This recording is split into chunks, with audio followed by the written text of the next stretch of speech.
ವಿಧಾನಸಭೆಯ ಕಲಾಪ ಆರಂಭವಾಗಿದೆ. ಸಿಎಂ ಡಿಕೆ ಸರ್ಕಾರದ ಮೊದಲ ಅಧಿವೇಶನ ಇದು. ಸೊ ಹೀಗಾಗಿ ಕಲಾಪ ಆರಂಭವಾಗಿದೆ. ಈಗ ಹೌಸ್ ಇನ್ ಫುಲ್ ಫಾರಂ ಅಲ್ಲ, we will respect their sentiments.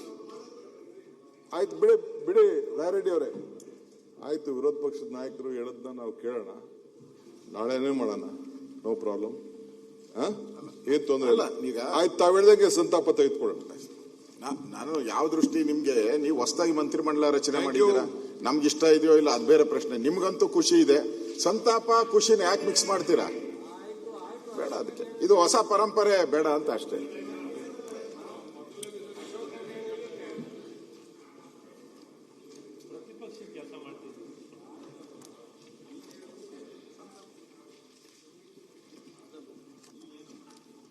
ಸಂತಾಪ ಸೂಚನೆ ತಗೊಳ್ಳೋಣ.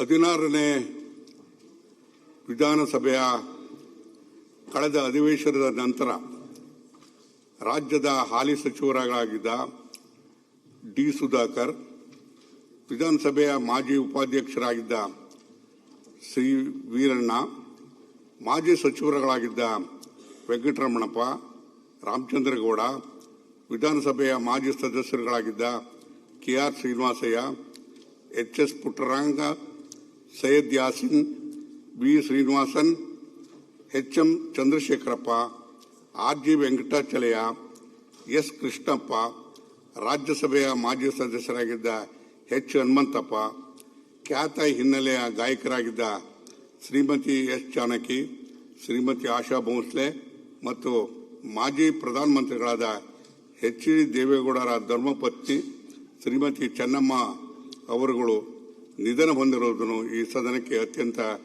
ವಿಷಾದದಿಂದ ತಿಳಿಸ ಬಯಸುತ್ತೇನೆ. ಹಾಲಿ ಸಚಿವರಾಗಿದ್ದ ಡಿ ಸುಧಾಕರ್ ಅವರು 28ನೇ ಮಾರ್ಚ್ 1961 ಚಿತ್ರದುರ್ಗ ಜಿಲ್ಲೆಯ ಚಳ್ಳಕೆರೆ ಗ್ರಾಮದಲ್ಲಿ ಜನಿಸಿದರು. ಬಿಕಾಂ ಪದವೀಧರರಾಗಿದ್ದ ಶ್ರೀಯುತರು ವೃತ್ತಿಯಲ್ಲಿ ಉದ್ಯಮಿಯಾಗಿದ್ದರು.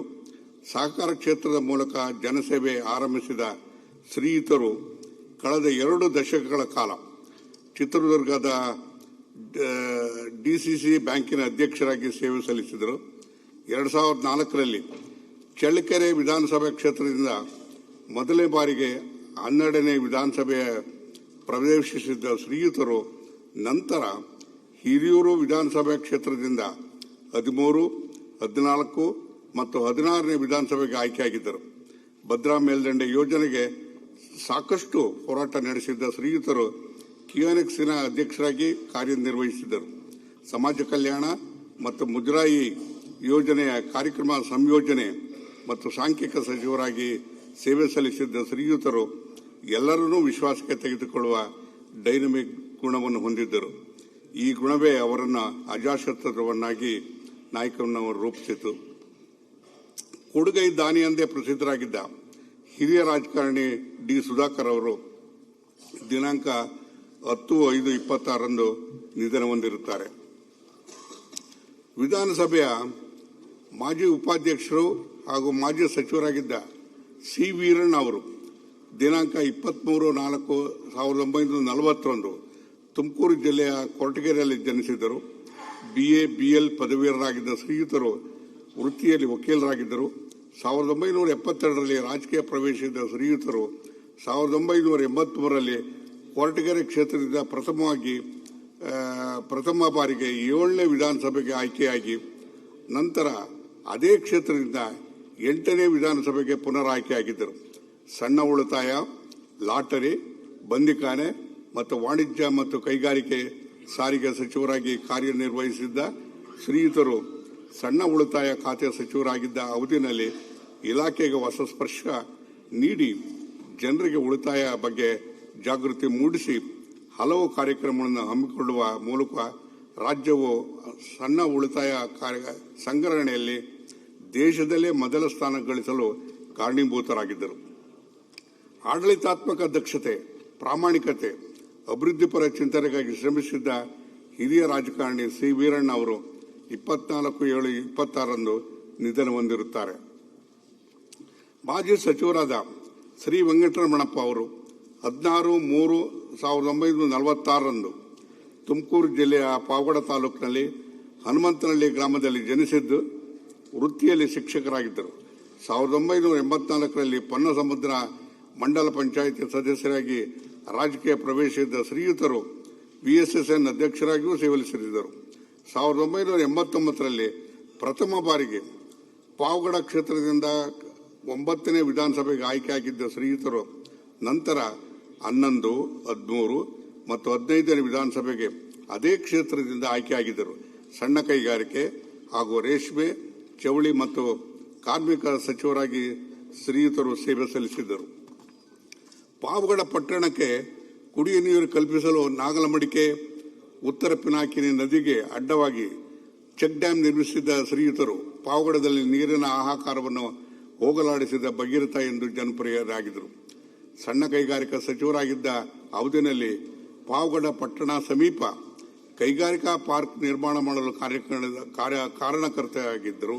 ಶ್ರೀಯುತರು ತುಮಕೂರು ಮತ್ತು ರಾಯದುರ್ಗ ರೈಲು ಯೋಜನೆಯಲ್ಲಿ ಅನುಷ್ಠಾನದಲ್ಲಿ ಪ್ರಮುಖ ಪಾತ್ರ ವಹಿಸಿದರು. ಕೃಷಿ ನನ್ನ ವೃತ್ತಿ, ರಾಜಕೀಯ ನನ್ನ ಪ್ರವೃತ್ತಿ ಎಂಬುದು ಅವರ ಧ್ಯೇಯವಾಕ್ಯವಾಗಿತ್ತು. ಶೋಷಿತ ವರ್ಗಗಳ ದನಿಯಾಗಿದ್ದ ಗಡಿನಾಡಿನ ಹಿತರಕ್ಷಕರಾಗಿದ್ದ ಧೀಮಂತ ರಾಜಕಾರಣಿ ವೆಂಕಟರಮಣಪ್ಪ ಅವರು ದಿನಾಂಕ 20/5/2020ರಂದು ನಿಧನ ಹೊಂದಿರುತ್ತಾರೆ. ಮಾಜಿ ಸಚಿವರಾದ ರಾಮಚಂದ್ರಗೌಡ ಅವರವರು ದಿನಾಂಕ 13/12/38ರಂದು ಕುಣಿಗಲ್ ತಾಲೂಕಿನ ತಿಪ್ಪೂರು ಗ್ರಾಮದಲ್ಲಿ ಜನಿಸಿದ್ದರು. BSc, BE ಪದವೀಧರರಾಗಿದ್ದ ಶ್ರೀಯುತರು ವೃತ್ತಿಯಲ್ಲಿ ಕೃಷಿಕರಾಗಿದ್ದರು. 1970 ಮತ್ತು 1983ರ ಬೆಂಗಳೂರು ಮಹಾನಗರ ಪಾಲಿಕೆ ಸದಸ್ಯರಾಗಿ ಸೇವೆ ಸಲ್ಲಿಸಿದ ಶ್ರೀಯುತರು 1988ರಲ್ಲಿ ಪದವೀಧರ ಕ್ಷೇತ್ರದಿಂದ ಪ್ರಥಮ ಬಾರಿಗೆ ವಿಧಾನ ಪರಿಷತ್ತನ್ನು ಪ್ರವೇಶಿಸಿ ಸತತ 5 ಬಾರಿ ವಿಧಾನ ಪರಿಷತ್ತಿನ ಸದಸ್ಯರಾಗಿ ಆಯ್ಕೆಯಾಗಿದ್ದರು. ರಾಜ್ಯ ಯೋಜನಾ ಮಂಡಳಿಯ ಉಪಾಧ್ಯಕ್ಷರಾಗಿದ್ದು ಶ್ರೀಯುತರು ಸಣ್ಣ ಉಳಿತಾಯ, ಲಾಟರಿ ಮತ್ತು ವಿಜ್ಞಾನ, ತಂತ್ರಜ್ಞಾನ ಮತ್ತು ವೈದ್ಯಕೀಯ ಶಿಕ್ಷಣ ಸಚಿವರಾಗಿ ಕಾರ್ಯನಿರ್ವಹಿಸಿದರು.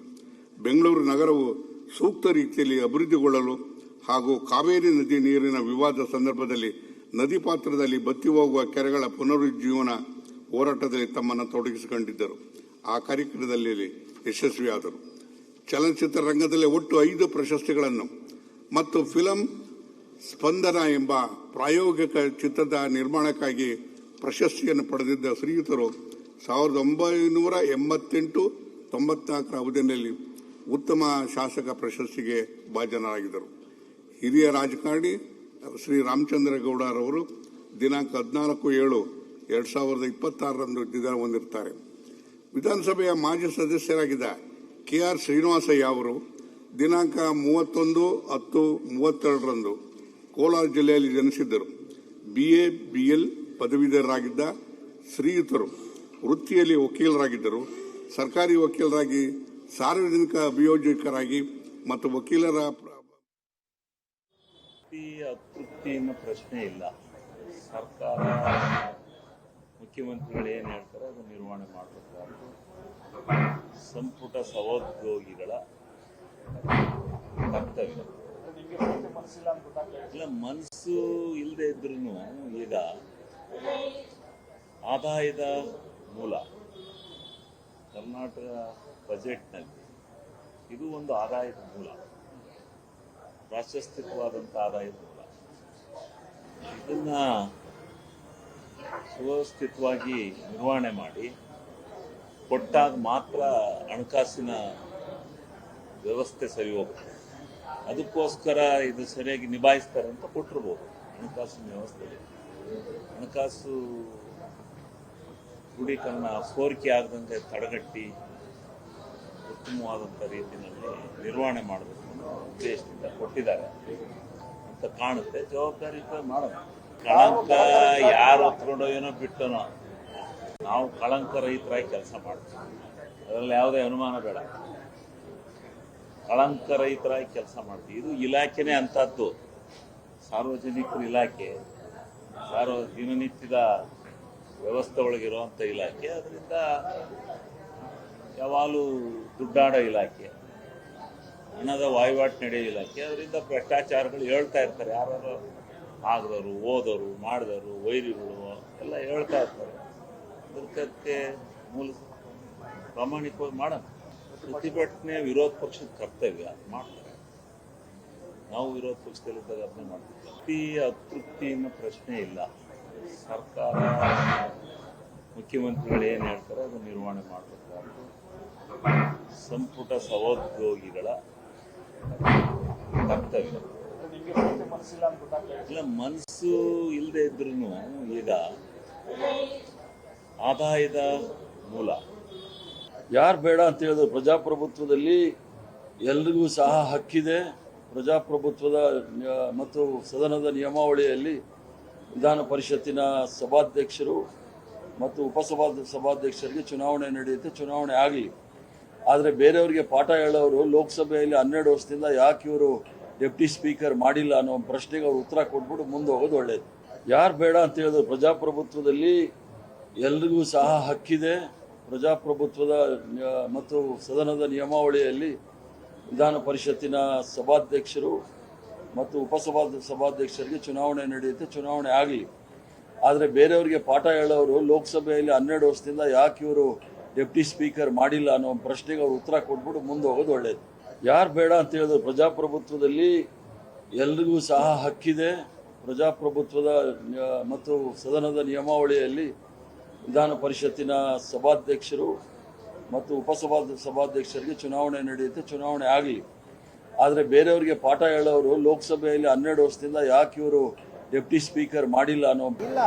ಅವರು ನಮ್ಮ ಪಕ್ಷದ ವರಿಷ್ಠರು ರಾಷ್ಟ್ರ ಮಟ್ಟದಲ್ಲಿ, ರಾಜ್ಯ ಮಟ್ಟದಲ್ಲಿ ಏನೇನು ಖಾತೆ ಹಂಚಿಕೆ, ಮೊದಲು ಆರೋಗ್ಯ ಖಾತೆ ಅಂತ ಹೇಳಿದರು, ನಂತರ ಅರಣ್ಯ ಖಾತೆ ಅಂತ ಹೇಳಿದ್ರು, ಇವಾಗ ಸಣ್ಣ ನೀರಾವರಿ ಹಾಗೂ ಸೈನ್ಸ್ ಆ್ಯಂಡ್ ಟೆಕ್ನಾಲಜಿ ಖಾತೆಯನ್ನು ನೀಡಿದ್ದಾರೆ. ನಾನು ಹೇಳಿದ್ದೆ ಅವ್ರಿಗೆ, ಏನು ಖಾತೆ ಕೊಟ್ಟರೂ ಕೂಡ ನಾನು ಸಂಪೂರ್ಣವಾಗಿ ಪ್ರಯತ್ನ ಮಾಡಿ ನಮ್ಮ ಕರ್ನಾಟಕ ರಾಜ್ಯದ ಜನರಿಗೆ ಏನು ಒಳ್ಳೆ ಕೆಲಸ ಮಾಡ್ಬೋದು ಅಂತ ಮಾಡ್ತೀನಿ. ಮತ್ತು ಇಂತಹ ಒಂದು ಬರ ಪರಿಸ್ಥಿತಿಯಲ್ಲಿ ಸಣ್ಣ ನೀರಾವರಿ ಒಂದು ಇಲಾಖೆಯ ಹೆಚ್ಚಿನ ಒಂದು ಜವಾಬ್ದಾರಿ ಇದೆ. ರೈತರು ಸಂಕಷ್ಟದಲ್ಲಿದ್ದಾರೆ. ನಾನು ಶಕ್ತಿ ಮೀರಿ ಏನು ನಮ್ಮ ಕರ್ನಾಟಕ ರಾಜ್ಯದ ರೈತಾಪಿ ಜನಾಂಗದವ್ರಿಗೆ ಏನು ಕೆಲಸ ಮಾಡೋಕ್ಕಾಗ್ತದೆ, ಜನರಿಗೆ ಏನು ಅನುಕೂಲ ಆಗ್ತದೆ ಅದು ಖಂಡಿತವಾಗಿ ಮಾಡ್ತೀನಿ. ಅದ್ರ ಜೊತೆಯಾಗಿ ಸೈನ್ಸ್ ಆ್ಯಂಡ್ ಟೆಕ್ನಾಲಜಿಯಲ್ಲಿ ಒಂದು ಜವಾಬ್ದಾರಿಯನ್ನು ಕೊಟ್ಟಿದ್ದಾರೆ, ಅದನ್ನು ಕೂಡ ಮಾಡ್ತೀನಿ. ಇಲ್ಲ, ಅವರು ನಮ್ಮ ಪಕ್ಷದ ವರಿಷ್ಠರು ರಾಷ್ಟ್ರ ಮಟ್ಟದಲ್ಲಿ, ರಾಜ್ಯ ಮಟ್ಟದಲ್ಲಿ ಏನೇನು ಖಾತೆ ಹಂಚಿಕೆ, ಮೊದಲು ಆರೋಗ್ಯ